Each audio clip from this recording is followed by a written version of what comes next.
اللهم صل على سيدنا محمد يا رب صل وسلم دائما أبدا على حبيبك. اللہ نے انسان کی طبیعت بنائی ہے کہ وہ کسی نہ کسی کو فالو کرتا ہے، کسی کو اپنا بڑا بناتا ہے.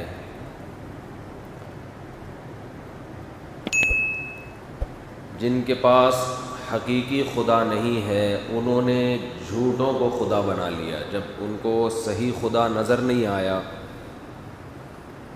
تو جو چیز نظر آئی انہوں نے اس کو خدا بنا لیا.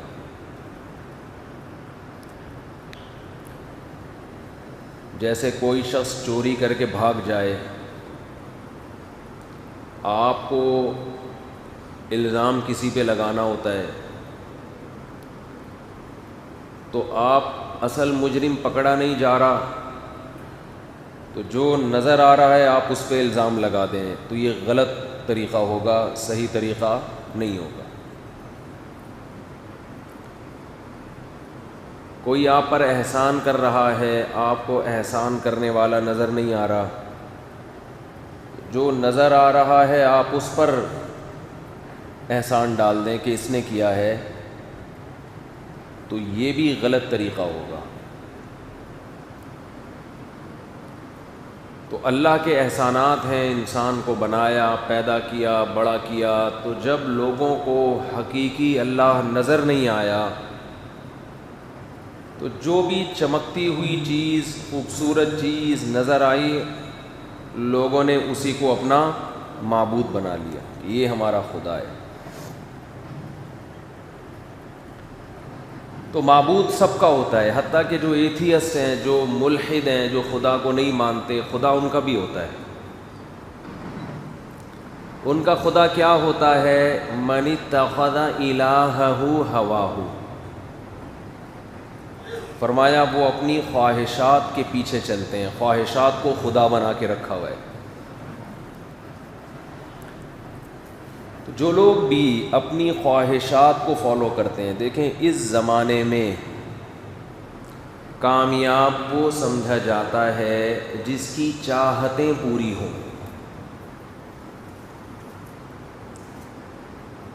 آپ کی چاہت تھی یہ ملے، وہ مل گیا، کامیاب ہو گئے. آپ کی چاہت تھی یہ ملے، نہیں ملا، اٹ از کالڈ ناکام. یہی ہے نا. گنجے کی چاہت ہوتی ہے سر پہ بال آ جائیں، آ گئے کامیاب، نہیں آئے بولو ناکام. بیمار کی چاہت ہوتی ہے شفا مل جائے، مل گئی کامیاب ہو گیا، نہ ملی بولو ناکام. پوری دنیا میں کامن ہے یہ مسئلہ. غریب کی چاہت ہوتی ہے پیسہ آ جائے، آ گیا ساری دنیا کو انٹرویو دیتا پھرے گا، دوستوں میں بھرم مارے گا، میں تو سائیکل پہ گھومتا تھا، میں نے یہ کیا تو میں نے یہ کیا، میں نے یوں کیا پھر میں نے یوں کیا. سکسیس اس طرح سے حاصل ہوتی ہے. انگلش بھی مارے گا، اردو میں بھی سمجھائے گا، پنجابی میں بھی سمجھائے گا.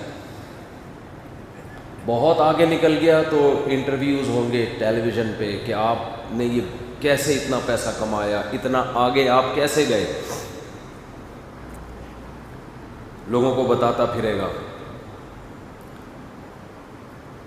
تو غریب کی چاہت کیا ہے؟ پیسہ آ جائے. تو کامیاب غریب وہ ہے جس کی یہ چاہت نہ پوری ہو، یا وہ ہے جس کی یہ چاہت پوری ہو جائے؟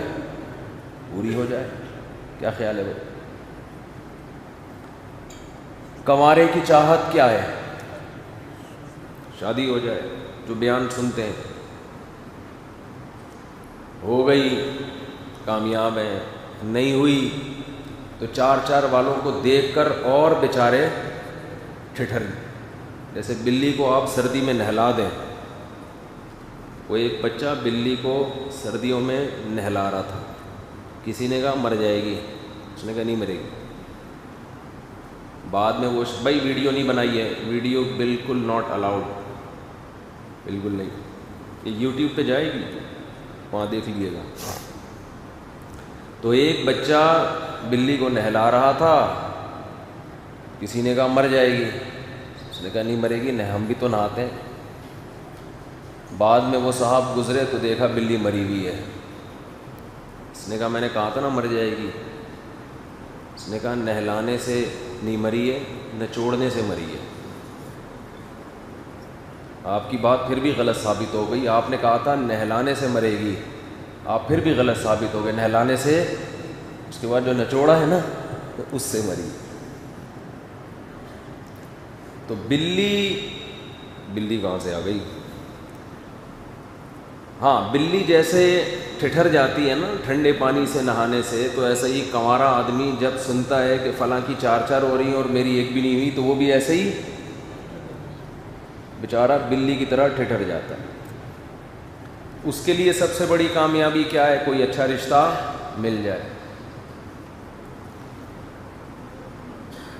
آپ کسی کمپنی میں جاب کرتے ہیں, کسی گورنمنٹ کے ادارے میں جاب کرتے ہیں, آپ چاہتے ہیں میں ترقی کر جاؤں, میں آفیسر بن جاؤں. اگر آپ بن گئے, آپ 17 سے 18ویں گریڈ پہ چلے گئے, 18ویں سے 19ویں گریڈ پہ چلے گئے, 19 سے 20ویں پہ چلے گئے, کامیاب ہوتے ہیں, مٹھائیاں بانٹتے ہیں, مبارکبادیں موصول ہوتی ہیں. وجہ کیا ہے؟ ہر ماتحت کی چاہت ہوتی ہے کہ میرا مقام ایک اسٹیپ اوپر چلا جائے. یہ چاہتے ہیں جس کو خواہشات کہا جاتا ہے. ان کے پیچھے پوری دنیا دوڑ رہی ہے, بھاگ رہی ہے, اور دنیا میں رنگینیاں بھی اسی وجہ سے ہیں. اگر یہ چاہتیں ختم ہو جائیں تو دنیا پھیکی پڑ جائے گی. اور راحت اندھوری کا پتہ نہیں ایک شعر ہے, مجھے پوری طرح بھی یاد نہیں ہے, وہ جب سے روٹھی پھیکے پڑ گئے, پتہ نہیں کنگن منگن, محبوبہ کا تذکرہ کر رہا ہے کہ وہ جو اس کے کنگن اور زیور اور وہ سب کچھ تھا نا, جب سے وہ روٹھی ہے تو وہ اس کے سارے, کیونکہ کوئی تعریف کرنے والا, بڑا اچھا شعر ہے, یوٹیوب پہ سرچ کر لیے گا, وہ بڑا زبردست. راحت اندھوری بڑے زبردست شاعر گزرے ہیں. اس کی کتھئی آنکھوں میں خنجر منجر, پتہ نہیں اس طرح کا کچھ ہے. یعنی محبوبہ کا آپ دیکھو شاعر لوگ کیا نقشہ کھینچتے ہیں. اس کی آنکھوں میں خنجر بھی ہے, چاقو بھی, چھریاں, یعنی قاتلانہ آنکھیں ہیں. اس کی تعبیر دیکھو, چاقو بھی, خنجر بھی, چھریاں بھی. تو شاعروں کی اصطلاح میں نا, جو عام عرف میں جو چیز گالی ہے, وہ شاعروں کی اصطلاح میں وہ تعریف ہے. جیسے ہم جب کسی کو کہیں ظالم تو یہ گالی ہے نا, کیا خیال ہے بھائی؟ ہم کسی کو کہیں قاتل تو یہ گالی ہے نا.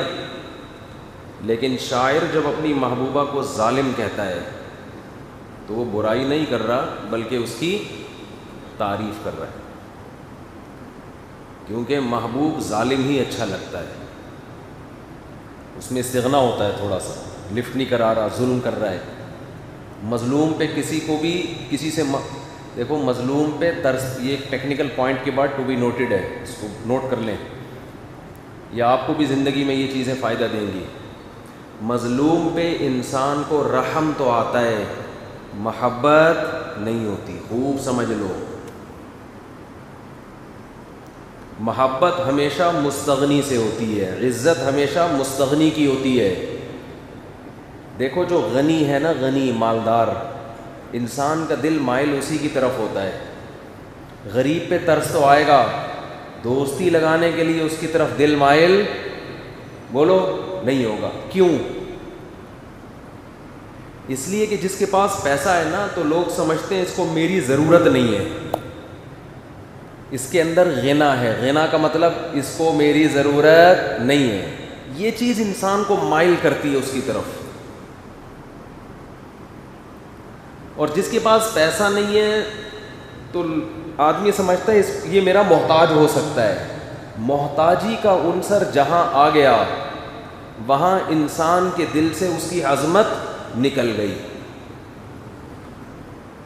اللہ جب اپنا انٹروڈکشن کرواتا ہے نا کہ میرے بندے مجھ سے محبت کریں، تو کیا اللہ اپنی معاذ اللہ مظلومیت بیان کرتا ہے بھائی؟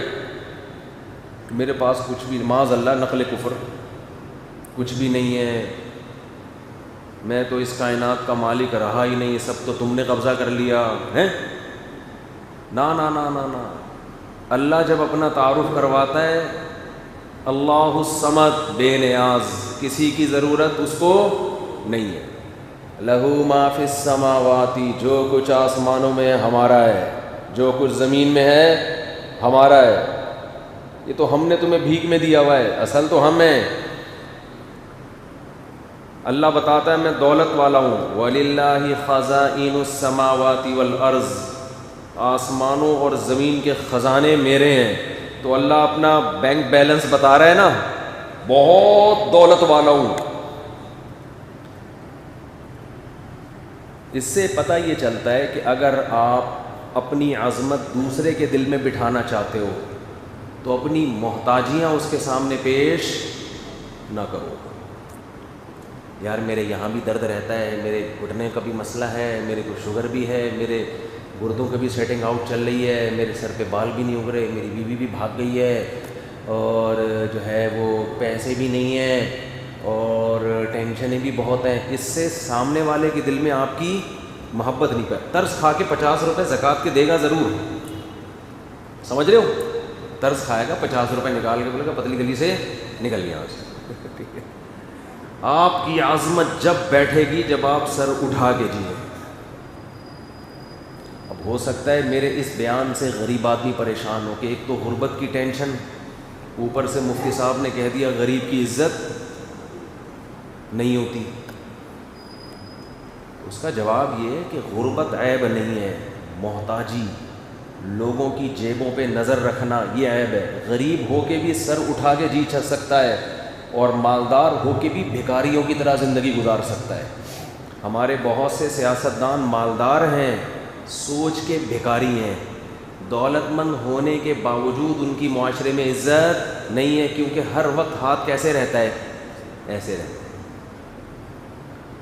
اور ہم نے علماء کو دیکھا ہے گھر میں کھانے کو روٹی نہیں ہے، سر اٹھا کے جیتے ہیں. پوچھو بھائی کچھ ہے تو اللہ کا دیا بہت کچھ. کسی کی جیب پہ نظر، بولو استغنا.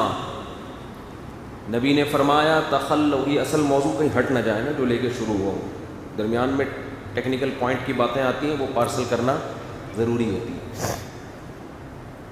کیونکہ پھر وہ الگ سے موضوع بنا کے نہیں آتی. حدیث میں آتا ہے تخلقوا باخلاق اللہ، اللہ کے اخلاق اختیار کرو، اللہ کی خلق جو طبیعت ہے نا وہ اللہ والی اختیار کرو. تو اللہ کا خلق وہ دوسروں کے سامنے محتاج بننا ہے یا غنا ہے؟ غنا کہتے ہیں محتاج نہ ہو، تبھی غنی مالدار کو بھی کہا جاتا ہے. اصل میں مالدار کا اصل ترجمہ غنی نہیں ہے. مالدار کو عربی میں غنی اس لیے کہتے ہیں کہ وہ لوگوں سے مستغنی ہوتا ہے، غنی ہوتا ہے، بے پرواہ ہوتا ہے. سمجھتے نہیں ہو میرا خیال ہے. غنی سے اوپر کا درجہ ہے صمد. غنی کہتے ہیں جو کسی کا محتاج نہ ہو، صمد کہتے ہیں جو کسی کا محتاج نہ ہو لوگ اس کے محتاج ہوں. سمجھتے نہیں ہو بات کو؟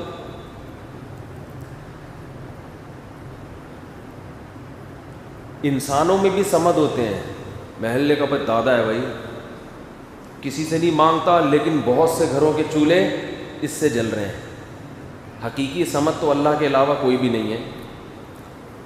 تو یہ بننے کی کوشش کرنی چاہیے کہ آپ کسی کے محتاج نہ ہوں لیکن آپ کے ذریعے بہت سوں کے گھروں میں چولہے جل رہے ہیں. یہ اچھی صفت ہے. آج تو سارا آوائی کے آوائی بگڑا ہوا ہے نا. تو یہ بات کہاں سے شروع ہوئی تھی؟ جی خواہشات کی محتاجی تو شروع ہوئی تھی، وہ تو یہاں سے ادھر کہاں سے آ گیا یار. میں ایک بندہ ڈائری لے کے جی بلی کی طرح تو سکڑ کے وہ تو مار دیا تھا ہم نے اس کو ہیں. نیت پہ تو بات کر رہا تھا، نیت پہ کیا بات. خیر میں مثال دے رہا تھا کہ کون بلی کی طرح سکڑا تھا. ہاں وہ کمارا کے سن کے نا وہ والا بیچارہ بلی کی طرح کیا ہو جاتا ہے، سکڑ جاتا ہے. تو بات یہ چل رہی تھی، ایک تو یہ میں جلدی سے مکمل کر دوں کہ آپ چاہتے ہیں نا سامنے والے کے دل میں اپنی محبت بٹھائیں تو محتاجیاں ظاہر نہ کریں. حتیٰ کہ میاں بیوی کا بھی یہی معاملہ ہے. ایک ماہر نفسیات ڈاکٹر ہیں یوٹیوب پہ، ان کا ایک بڑا اچھا کلپ دیکھا میں نے. بعض دفعہ وہ پھینکتے بھی ہیں لمبی لمبی، لیکن بعض دفعہ بڑی خاندانی باتیں بھی کرتے ہیں. تو بڑی زبردست بات انہوں نے کی، بہت اچھی بات کی، اور ایک لبرل آدمی کے منہ سے یہ بات سن کے مجھے زیادہ اچھا اس لیے لگا. میں نے کہا بھائی یہ خاندانی بات، ورنہ لبرل لوگ اس طرح کی باتیں کرتے نہیں ہیں. تو میں نے اس پہ وہ کمنٹس بھی کرنے کا ارادہ تھا، لیکن وہ پتہ نہیں کلپ کہاں غائب ہو گیا نا، وہ پھر بہت تلاش کیا ملا نہیں. ورنہ میں لکھ رہا تھا اپنا نام لکھ کے کمنٹس کروں ڈاکٹر صاحب ہٹو بچوں ہو گیا، خاندانی بات ہو گئی، مفتی طارق مسعود ہیئر. لیکن وہ کلپ ہی شارٹ ہو گیا مارکیٹ سے، پتہ نہیں پھر دوبارہ بس چھوڑو. تو انہوں نے ایک بڑی اچھی بات کہی ڈاکٹر صاحب نے، ماہر نفسیات ہیں. یہ جو میں بات کر رہا ہوں نا استغنا والی، کہ جب آپ مستغنی ہوتے ہیں تو پھر آپ کی عظمت بھی سامنے والے کے دل میں آتی ہے. ان ڈاکٹر صاحب نے ایک بڑی اچھی بات کی، ان کا تو یہ ٹاپک نہیں تھا لیکن جو بات کی وہ اسی سے ریلیٹڈ ہے تو مجھے یاد آ گئی. وہ انہوں نے خواتین کو نصیحت کی ایک بڑی پیاری مثال سے کہ دیکھو جب تک تمہاری شادی نہیں ہوتی کالج کے باہر لڑکے انتظار میں کھڑے ہوتے ہیں. ہوتا ہے کہ نہیں ہوتا ہے بھائی؟ کالج کے باہر لڑکے انتظار میں، لڑکے ہی کھڑے ہوتے ہیں، لڑکیاں کبھی بوائز کالج کے باہر نہیں کھڑی ہوتی. کبھی ایسا دیکھا کہ بوائز کالج اور لڑکیاں باہر انتظار میں؟ اگر اتنا خوش قسمت کالج کوئی ہو تو سارے لڑکے وہیں چلے جائیں پھر کہ بھائی یہ ساری گرلز انتظار میں کھڑی ہوئی ہیں. الٹا معاملہ ہوتا ہے، گرلز کالج کے باہر کون کھڑا ہوتا ہے؟ لڑکے. لڑکیوں کے پیچھے کون بھاگتے ہیں؟ ہر نر مادہ کے پیچھے بھاگتا ہے. جانوروں میں بھی ہے یہ، اس کے برعکس بہت کم ہوتا ہے، بہت ہی کم. لیکن جانوروں میں بھی یہ ہے کہ نر ہمیشہ مادہ کے پیچھے. ڈاکٹر صاحب نے بڑی خاندانی بات کی کہ یہ کیا وجہ ہے کہ جو آدمی آپ کے پیچھے بھاگتا تھا رشتے تلاش کرنے کے لیے، ابا کے ریکویسٹ کر رہا ہے، پھر جو ہے وہ استخارے نکال رہا ہے، اور یہ میری اپنی تعبیرات ہیں، جب شادی ہو جاتی ہے تو پھر بیوی شوہر کے پیچھے بھاگتی ہے ساری زندگی. کیا خیال ہے بھائی؟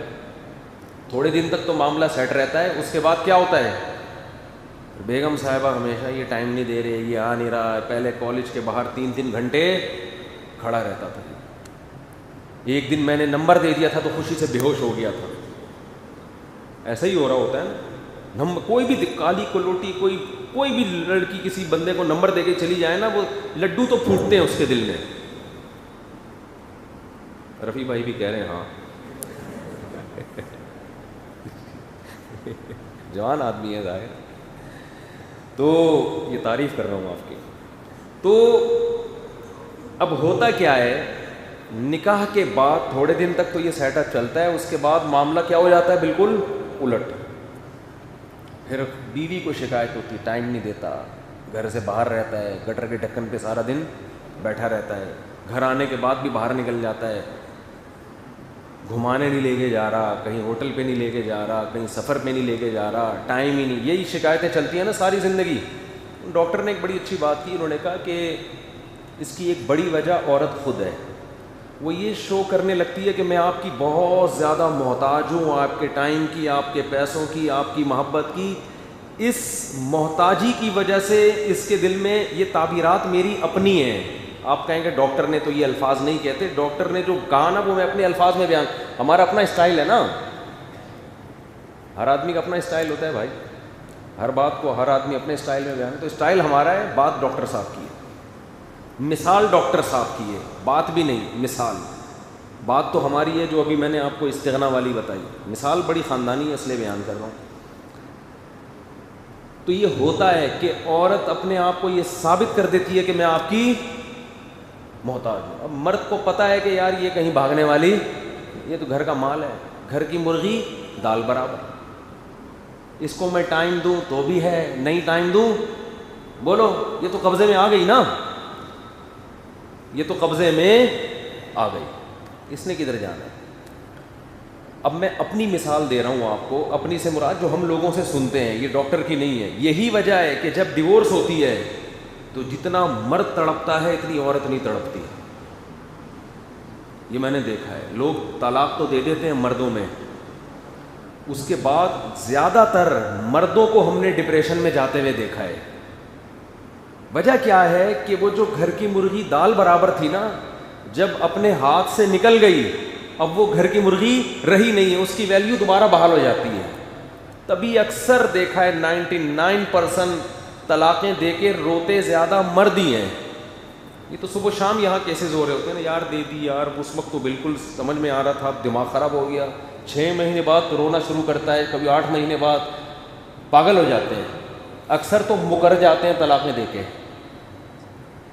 ابھی یہ کیس آیا پنڈی سے، خاتون نے کہا میرے میاں نے 3 طلاقیں طبیعت سے تسلی سے دی ہیں، اور پھر دینے کے بعد بوکھلا گئے۔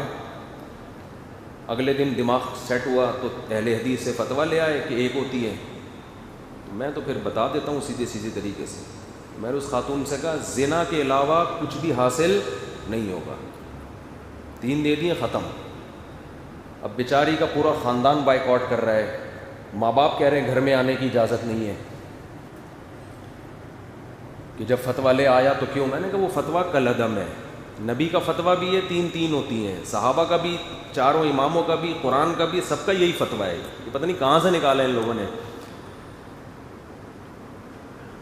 تو اس خاتون میں اللہ کا خوف، اس نے پھر دارالعلوم کرنگی سے فتویٰ لیا اور بھی دیگر اداروں سے، سب نے دیا کہ بھئی حرام ہو گئی ہے۔ تو میں نے ان سے کہا کہ ان میں سے کسی کی بات نہ ماننا۔ کہہ رہی ہے شوہر چھوڑ نہیں رہا، پھڈا ہو جائے گا، لڑائی ہو جائے گی، جھگڑا ہو جائے گا۔ تو میں نے کہا کہ اس فتوے کی بیس پہ آپ عدالت سے خلا لے لیں، عدالت کا خلا تو اکثر کالعدم ہوتا ہے، لیکن آپ کے پاس ایک بیس ہے اس کی۔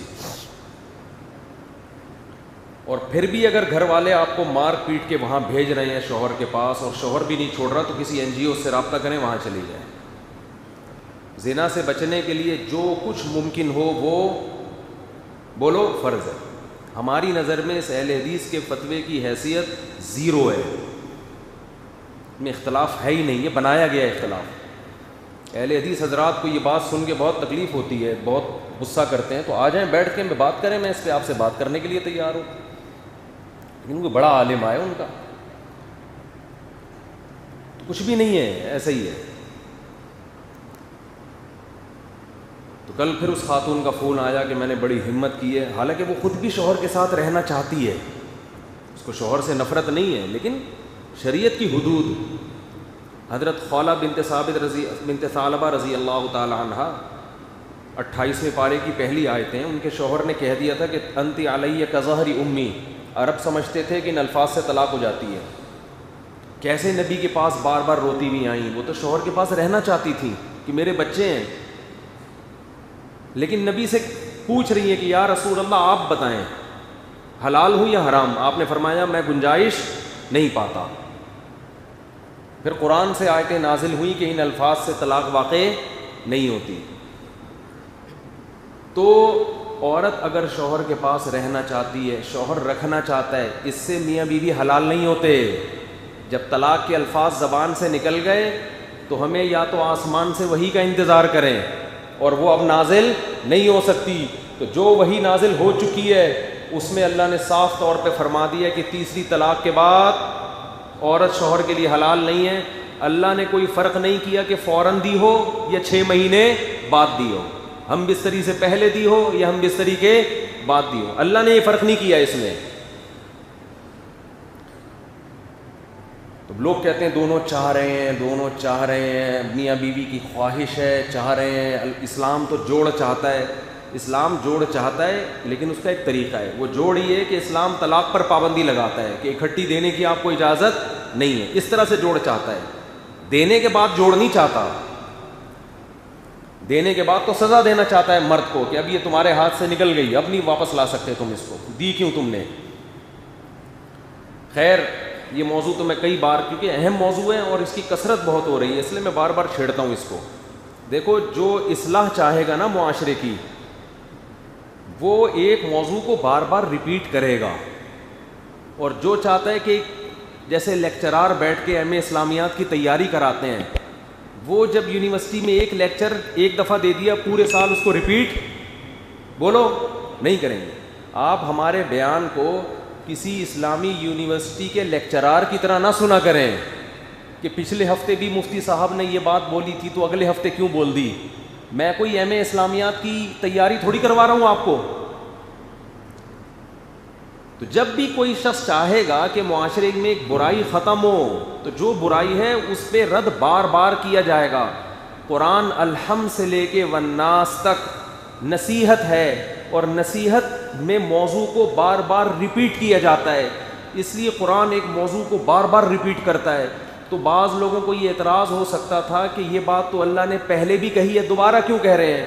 قرآن اس کا جواب دیتا ہے وَلَقَدْ صَرَّفْنَا فِيهِ مِنَ الْآيَاتِ, ہم اپنے مضامین کو بار بار پھیر پھیر کے بیان کرتے ہیں لِيَذَّكَّرُوا, تاکہ ان کو نصیحت حاصل ہو.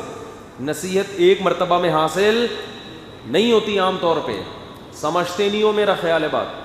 یہ طلاقوں کا بہت زیادہ ریشو بڑھ رہا ہے اور جا کے فوراً فتویٰ اٹھا کے لے آتے ہیں. اس کی کوئی ویلیو نہیں ہے. فتوے دینے والے مارکیٹ میں آپ کو ہر قسم کے مولوی مل جائیں گے. ہر آدمی نے قرآن و سنت ہی کا لیبل لگایا ہوا ہے, اور جب وہ تحریر آتی ہے آپ کے سامنے, آپ سمجھتے ہو کیا دلائل ہیں. وہ آپ کو دلائل اس لیے لگ رہے ہوتے ہیں کہ آپ خود اس علم میں زیرو ہو, اس لیے آپ کو دلائل لگ رہے ہوتے ہیں. جیسے کرونا کی تحقیقات عام آدمی کو لگتا ہے بڑی زبردست تحقیقات ہیں, ڈاکٹر سے پوچھو وہ کہے گا یہ پھینک رہا ہے بہت بڑی, ٹھیک ہے نا, اس کی کوئی حیثیت نہیں ہے. وہ عام آدمی کو لگ رہا ہوتا ہے. تو خیر کیا بات چلی تھی, دیکھو یہ کیا مذاق ہو گیا یہ موضوع. ہاں میں یہ عرض کر رہا تھا کہ وہ ڈاکٹر نے بڑی خاندانی مثال دی کہ عورت میں استغنا ختم ہو جاتا ہے, جس کی وجہ سے بار بار آپ گھر سے باہر نکلے فون کر کے پوچھ رہی ہیں, پھر دفتر بیٹھے ہوئے ہیں, کیا کھایا, چائے پی لیا آپ نے آفس میں, پھر واپس ابھی تک آئے نہیں آپ واپس, میں گھبرا گئی تھی آپ رہ کہاں گئے. یہ چیزیں کیا کرتی ہیں, یہ ایک انسان کی نیچر ہے. اگر تھوڑا سا ناز نخرے ٹائپ کی چیز ہو نا تو پھر معاملہ کیا ہوگا. وہ کیفیت تو نہیں ہوگی جو کالج کے باہر ہوتی تھی, لیکن ایسا بھی نہیں ہوگا کہ ایک صاحب سفر پہ گئے 10-15 دن کے لیے, جس دن گھر آ رہے تھے کہہ رہے تھے یار 10-15 دن گھر سے باہر رہا ہوں, ایسا لگ رہا ہے جنت میں ٹہل رہا ہوں میں, اور گھر میں جا رہا ہوں تو ایسا لگ رہا ہے کہ اب پھر جیل میں جا رہا ہوں. میں نے کہا کیوں, کہہ رہے ہیں پھر وہی گھر سے باہر جاؤ بتا کے جاؤ, گھر میں آنے سے پہلے دیر ہو جائے تو بتاؤ. ایک ایک چیز نا موبائل پہ بالکل ریموٹ کنٹرول کی طرح بندہ گیا کہاں ہے. تو یہ خواتین کو ایک نصیحت کر رہا ہوں کہ تھوڑا سا استغنا پیدا کرو اپنے اندر. بولو بھائی جیسے مجھے آپ کی ضرورت ہے آپ کو بھی میری اسی طرح ضرورت ہے, آپ کو بھی میرا ٹائم مجھ سے چاہیے. ابھی نہیں ہے ٹائم میرے پاس, ہر وقت ٹائم باتیں یہ کیا ہے, ٹھیک ہے نا, تھوڑا سا اسٹائل مارنا پڑے گا. آپ نے کہا کہ چلو بیگم شاپنگ کرنے چلتے, کیا شاپنگ لگا کے رکھی ہوئی ہے, مجھے اپنے بھی کچھ کام ہوتے ہیں. وہ ہمارے ایک دوست تھے, ان کی وائف عالمہ بن رہی تھی. وائف کیا بن رہی تھی, عالمہ. وہ بہت پڑھ رہی تھی. تو میں جب ان دوست سے ملنے کے لیے جاتا تو مجھے کہتے کہ یار وہ میں پہلے ناشتہ کر لوں اس کے بعد چلوں گا. میں نے کہا ناشتہ کر لو. کہہ رہے ہیں یار وائف ابھی اسٹڈی کر رہی ہیں, جب فارغ ہو جائیں گی تو ناشتہ بنا کے دیں گی. وائف کا بھی اسٹڈی ٹائم ہے, مطالعے کا ٹائم ہے. ہٹو بچوں ہو گیا یار, یہ تو صاحب کا سنا تھا, صاحب ابھی پڑھ رہے ہیں, اس کے بعد جب فارغ ہو جائیں گے تو میں نے کہا اتنی دیر آپ کیا کرو گے, کہیں پنکھا جھولیں گے بیٹھ کے, ٹھیک ہے نا, اور کیا کریں گے. یہ تو زیادہ ہو گئی, لیکن یہ انسان کی نیچر ہے, تھوڑا سا استغنا پیدا کرنا چاہیے. ڈاکٹر نے ایک بڑی خاندانی بات اور بھی کی, تو وہ بھی بتا دیتا ہوں, پارسل کرنے میں کوئی حرج نہیں ہے. انہوں نے کہا کہ بعض مرد اپنی بیوی پہ ہاتھ اٹھاتے ہیں. میری عادت ہوتی ہے کہیں سے بھی کوئی خیر کی بات ملے نا تو پارسل کر دو. اگر یوٹیوب پہ ملی ہے, اچھی مثال تھی, تو ہم نے کہا پارسل کر دیں گے, کیا جا رہا ہے اس میں. ڈاکٹر صاحب کا حلقہ جتنا ہوگا ہمارا الگ قسم کا حلقہ ہے. یہ بڑی خاندانی غلطی ہوتی ہے گھروں میں. انہوں نے مثال دی کہ کوئی مرد اگر اپنی بیوی کو مارتا ہے, بعض مردوں کے ہاتھ بہت کھلے ہوتے ہیں نا, بات بات پہ تھپڑ, بات بات پہ گالی, عورت پھر ناراض ہو جاتی ہے. ظاہر ہے ایک آدھ دن تو ناراضی برداشت ہوگی, اس کے بعد مرد سے بھی برداشت نہیں ہوتی, وہ غصہ کرتا ہے, منہ کیوں بنایا ہوا ہے. اب دیکھو محتاج ہے نا بیوی کا, اس کو چاہیے کہ بیگم کا منہ مجھے اسی طرح ڈیزائن کے ساتھ چاہیے جس طرح پہلی رات کو تھا. وہ والا ڈیزائن اب اس میں آ نہیں رہا, کیونکہ 2 تھپڑ لگا چکے ہو نا آپ اس کو. اب کیا ہوتا ہے کہ پھر مرد کو جب بیوی کی ضرورت پڑتی ہے کہ بھائی گھر کا ماحول خراب ہو رہا ہے, منہ بنا کے بیٹھی ہوئی ہے, کوئی بات کرے, کوئی جو بھی عزت دار آدمی ہوگا وہ تو یہی چاہے گا نا, تو وہ پھر اس کو منا لیتا ہے, عورت پھر مان جاتی ہے, اس کے بعد ہنسی خوشی زندگی شروع. پھر کسی دن موڈ اٹھا, پھر دوڑا کے 2 تھپڑ لگا دیے, پھر منا لیا, تو یہ چلتا رہتا ہے. اور مرد کا پھر ہاتھ جو ایک دفعہ اٹھنا شروع ہو جائے نا, پھر اس کی بریکیں فیل ہوتی ہیں, پھر وہ جانوروں کی طرح کوٹتا ہے. یہ ہم نے دیکھا ہے گھروں میں کہ پھر وہ جانور بن جاتے ہیں, درندے. عورت محتاج ہے, وہ نہ طلاق لے کے اپنے باپ کے گھر جا سکتی ہے, بچے لے کے کہاں جائے گی. وہ اس لیے برداشت کر رہی ہوتی ہے کہ بڑی مصیبت سے بچنے کے لیے چھوٹی مصیبت کو بولو برداشت کرو. تو اس کا حل یہ بتایا کہ ایسی کنڈیشن میں عورت کو چاہیے کہ جب مرد منا رہے تو وہ نہ مانے. وہ کیا کرے, کبھی کبھار تو ٹھیک ہے, لیکن اگر یہ زیادہ ٹھیک کا مطلب یہ نہیں کہ کوئی اچھا کام ہے, یعنی کبھی کبھار تو قابل برداشت ہے. جب زیادہ ہو رہا ہے تو عورت کو یہ کہے کہ جب مرد منانے آئے تو اس کے بولے کہ بھائی جو وجہ میری ناراضی کی ہے اسے کیا کرو, ختم. یہ دوبارہ ہاتھ نہیں اٹھے گا, ورنہ یہ خالی پیلی کے یہ منانا اور جب اپنی ضرورت ہو تو منانے بیٹھ جاؤ, یہ مارکیٹ میں یہ چلے گا نہیں. یہ ڈر بھی لگتا ہے اس سے کہیں گھروں اور برباد نہ ہونا شروع ہو جائے, کیونکہ بعض دفعہ غلطی عورت کی ہوتی ہے. تو ایک تو وہ منا رہا ہے, مان نہیں رہی ہے, اور الٹا ہی اور زیادہ معاملہ بڑھ نہ جائے کہیں. لیکن اگر خواہ میں بعض مردوں کی عادت ہوتی ہے تو بھائی اس ریزن کو پہلے ختم کرنے کی کوشش کرو. یہ ہو کیوں رہا ہے بار بار, یہ ہو کیوں رہا ہے. ورنہ جب یہ معاملات بڑھتے ہیں نا تو ڈپریشن میں جاتے ہیں, نفسیاتی مریض بنتے ہیں, پھر عادت بن جاتی ہے. یہ اس کی عادت چلانے کی اور اس کی عادت مارنے کی. پھر یہ ایسے ہے جیسے ان کی نیچر کا حصہ. اور ایک اور خاندانی بات کی جو اس سے بھی زیادہ خاندانی ہے. لبرل آدمی جب یہ بات کر رہے ہیں نا تو وہ یہ اس کی علامت ہے واقعی بڑا خاندانی. آج کل ماہر نفسیات اکثر یہ کہہ رہے ہوتے ہیں بچوں کو پیار دو, محبت دو, عزت دو, رسپیکٹ دو. صحیح ہے ایک حد تک,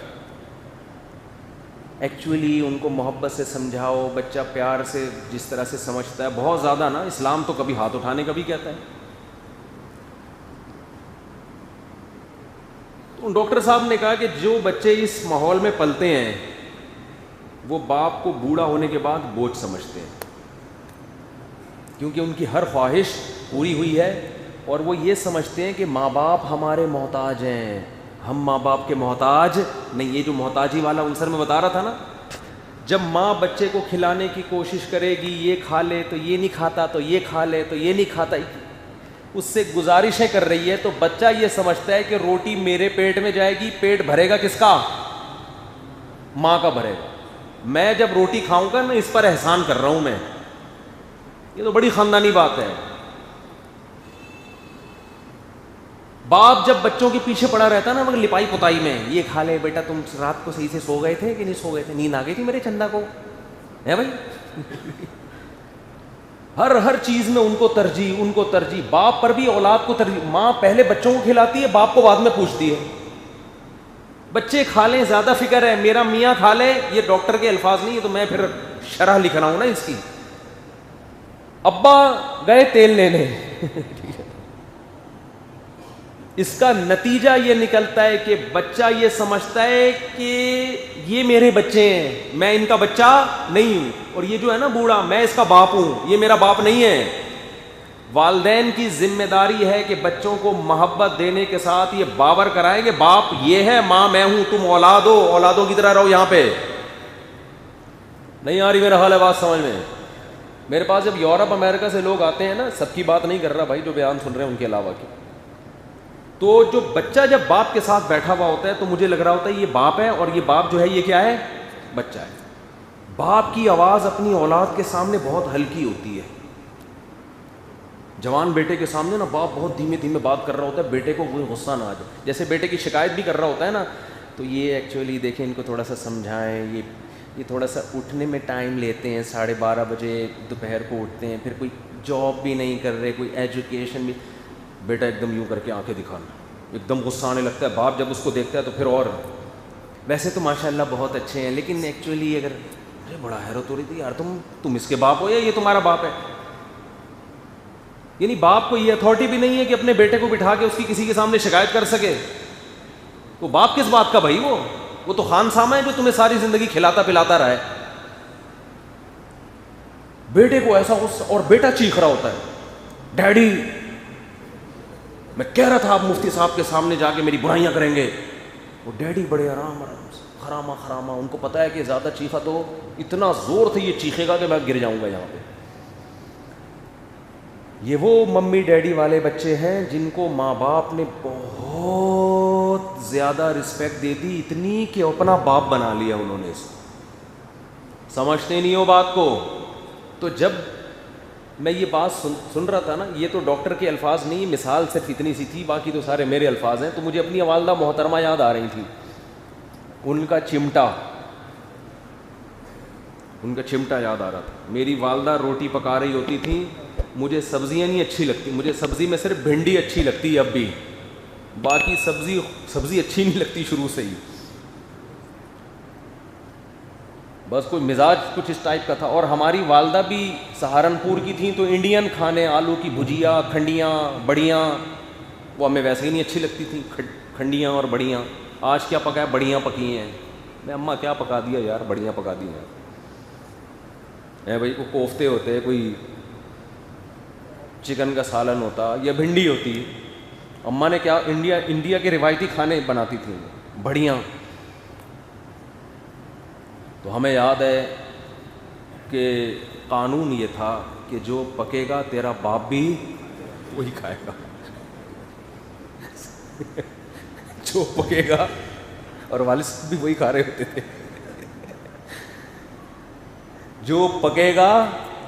مجھے نہیں اچھا لگتا تھا بالکل. اب مجھے یاد ہے کئی بار ایسا ہوا کہ میں بیٹھا ہوا ہوں، سالن سامنے، روٹی میں نے یوں کر کے نا غصے میں یوں کھا رہا ہوں، اور پھر میں جیسے بچے نہیں کرتے ہیں کر رہے ہوتے، تو والدہ وہ چمٹا دکھاتی تھی، اس سے ماروں گی، یہ گرم ہے. اور چھوٹا تھا بالکل، نا سمجھ تھا. تو اللہ معاف فرمائے، نا سمجھ مکلف نہیں ہوتا، بد دعائیں دے رہا ہوتا تھا میں. وہ تو بہت چھوٹا تھا نا، بد دعا لگتی نہیں ہے. اور اب تو ہنستے ہیں ان بد دعاؤں پہ. پتہ نہیں یہ کس طرح کی ماں مل گئی ہم کو، کس طرح کی اماں مل گئی ہے. ناشتہ ہماری والدہ کی مرضی کا ہوتا تھا، پراٹھا کھانا پڑے گا. اس کا فائدہ کیا ہوا؟ پیٹ اتنا مضبوط ہو گیا، اب ربڑ کے پراٹھے بھی، بولو، برگر پیزے نہیں کھلائے. ویسے اس دور میں زیادہ برگر پیزوں کا رواج بھی نہیں تھا. روٹی کھائیے، روٹی. اب روٹی کے بغیر تسلی نہیں ہوتی. تو محبت ان چیزوں میں دو جس میں واقعی محبت بنتی ہے. بچہ اگر آپ کی مرضی کا نہیں کھا رہا، اپنی مرضی کا کھا رہا ہے، اس کا مطلب باپ وہ ہے، آپ کیا ہو اس گھر میں؟ اولاد ہو. ٹھیک ہے، کبھی کبھار تو اس کی مرضی بھی ہونی چاہیے. عادت بچہ نفس پرست ہوتا ہے. اور ڈاکٹر صاحب کے الفاظ بتا رہا ہوں، بڑے خاندانی الفاظ. جتنا لمبا تو ڈاکٹر صاحب نے بیان نہیں کیا، تو 2-4 منٹ کا تھا، انہوں نے اس کو کھینچ دیا ہے کہ بچے کی طبیعت میں شکر گزاری نہیں ہوتی، نا سمجھ ہے. بچہ احسان فراموش ہوتا ہے، نا سمجھ ہے. اگر آپ نے بچوں پر احسانات کرنا شروع کر دی، اپنی ویلیو ختم کر دی، تو یہ مت سمجھیں کہ بچہ یہ سمجھے گا میرا باپ اتنا اچھا. وہ اس کی مینٹل لیول یہاں تک نہیں ہے. پھر جس دن آپ نے نہیں دیا تو وہ کہے گا میرا باپ بڑا ظالم ہے. آپ روزانہ بچے کو 100 روپے پکڑاتے ہو جیب خرچی میں، 2-4 دن تو اچھا لگے گا اس کو، اس کے بعد سمجھے گا یہ میرا حق ہے. جس دن نہیں دیے اس دن کہے گا میرا باپ ظالم ہے، مجھے میرا حق نہیں دے رہا. وہ سمجھتے ہو؟ تو میں نہیں کہہ رہا کہ سختیاں کرنا شروع کر دیں, پیٹنا شروع کر دیں, اعتدال سے, تمیز سے, عزت بھی دیں, لیکن اس کو یہ باور کرائیں کہ باپ کون ہے, میں ہوں. اور اپنی بیگم کو بھی بتا دیں کہ بیگم جب کھانا لگایا کرو تو پہلے بچوں کے باپ کو پوچھا کرو, اس کے بعد بچوں کی تربیت کے لیے, تاکہ بچوں کو یہ احساس ہو کہ پہلے والد محترم کھانا کھائیں گے, اس کے بعد آپ. ساتھ بھی بیٹھ کے اگر کھا رہے ہیں تو پہلے ابا شروع کریں گے, ابا پہلے کوفتے نکالیں گے یا کھنڈیاں یا بڑیاں نکالیں گے اپنی پلیٹ میں, اس کے بعد اگر بچوں نے پہلے شروع کر دیا تو ماں کو چاہیے بچوں کو سمجھائیں, بیٹا ابو سے پہلے نہیں کھاتے, بے ادبی ہوتی ہے. بڑوں کی کیا ہوتی ہے, بولتے کیوں نہیں, بے ادبی. اور ابا کو چاہیے کہ وہ بچوں کو ماں کا ادب سکھائے, بیٹا امی پہلے نکالیں گے اس کے بعد آپ کھاؤ. لیکن اماں عام طور پہ بیچاری کچن میں ہوتی ہے, وہ تو کھلا رہی ہوتی ہے کہ کھا لو. اللہ نے اماں کو الگ ہی شان دی ہے. کیسی اللہ نے ماں کو بنایا یار, 20-30 سال روٹیاں پکا کے کھلاتی رہتی ہے, تھکتی نہیں ہے, کبھی 5 روپے کا مطالبہ نہیں کرتی کہ میں نے اتنے سال خدمت کی ہے. اتنا بڑا رشتہ ہے اللہ نے ماں کا بنایا ہے. اتنا آپ کو زندگی میں کسی نے پکا کے نہیں کھلایا ہوگا جتنا آپ کی ماں کھلاتی ہے. لیکن اسی ماں کے ساتھ کیا بدسلوکی کرتی ہیں بیٹیاں, تھوڑی سی اونچ نیچ ہو جائے کیسی زبان درازیاں ہوتی ہیں.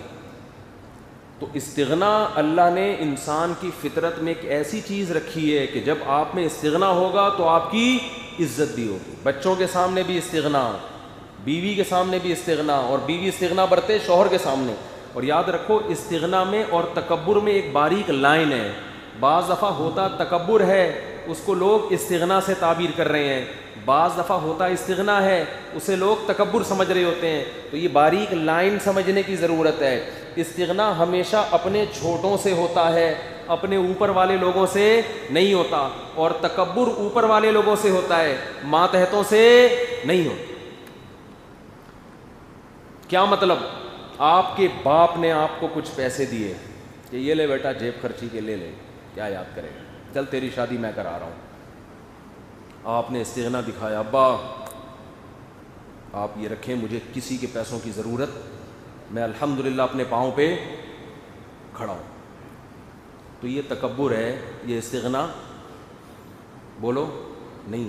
تو تیرا باپ ہے بھائی, وہ تجھے دے رہا ہے, ابا بڑی مہربانی, ہم تو ساری زندگی آپ کا کھایا ہے ہم نے, اب بھی آپ کا کھائیں گے ہم.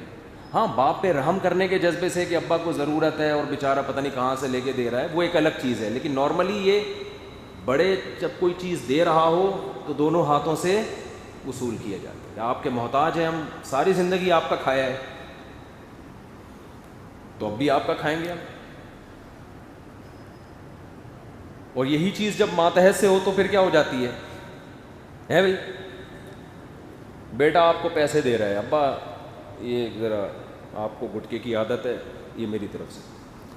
تو باپ کے بیٹا اللہ کا شکر ہے ہم تمہیں کھلاتے ہیں, اللہ نے ہمیں دیا ہے, اب بھی کھائیں گے. اپنے گٹکے کی مثال تو غلط ہے, یہ تو بہت چھوٹا سا ہوتا ہے. کوئی بھی چیز, اکثر میں ایک واقعہ بتاتا ہوں نا, ہمارے حضرت کے بیٹے نے, ہمارے حضرت نے بڑی غربت میں وقت گزارا نا. میرے شیخ حضرت مفتی رشید احمد صاحب نے 60 سال تک بہت غربت میں وقت گزارا ہے. لوگ اکثر علماء کا ماضی نہیں دیکھتے, حال دیکھ رہے ہوتے ہیں,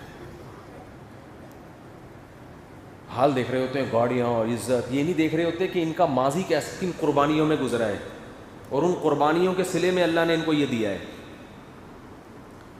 تو 60 سال تک ہمارے حضرت نے بہت غربت میں وقت گزارا. بیٹوں کی جاب اچھی ہو گئی تھی, مدینہ یونیورسٹی چلے گئے تھے, ٹھیک ٹھاک پیسہ آ گیا. اللہ کی قدرت کے حضرت کے والد کی وراثت تقسیم ہوئی, زمینوں کا پیسہ آنا شروع ہو گیا. حضرت کو بھی اللہ نے دولت دے دی. تو حضرت کے بیٹوں نے بڑی مہنگی گاڑی خریدی.